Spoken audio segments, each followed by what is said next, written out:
Martin, is it sometimes a mental block when you haven't gotten results at this ground? They've not won here just yet. Right. Sometimes it can happen in the game. Sometimes that you have a bogey side that you can beat all the other teams, but you can't beat a certain side, and then all you'd have to do is go 4 or 5 games not winning, and you start thinking, oh, this has become a bit of a bogey. But personally speaking, I don't think it'll bother them tonight. You know, I think they'll be going out.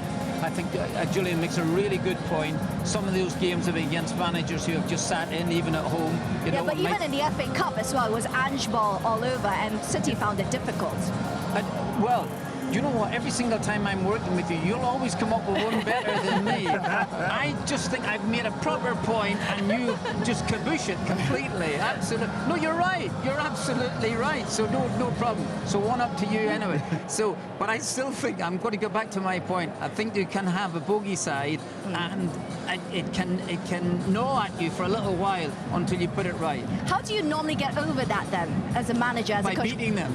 No, what do you tell your team in that dressing room? I don't think you ever mention it. I don't think you mention it at all, really. No. You know, and it's one of those points. It might not be the furthest thing from your mind, but you'll have to make it the furthest thing from your player's mind. But logically, it's just logic defying, isn't it, that record for City not to have a single win at all here? Of course, and looking back at them games and thinking about them games, I think City create a structure that you have to be super efficient when you get a chance. You don't get many chances, but if you do get them, you have to be efficient, and that is one man they had at that time was Harry Kane. He's not available now, obviously, so in hopefully in the number of chances they don't create, or they do create 1 or 2, have they got someone that's going to be that efficient in regards to it's a clinical finish? But listen, it's a different manager, different time of year.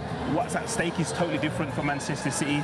Their opportunity to win 4 in a row and become an iconic team. So I'm sure they have that as motivation to ridicule any kind of monkey off their back of not scoring here.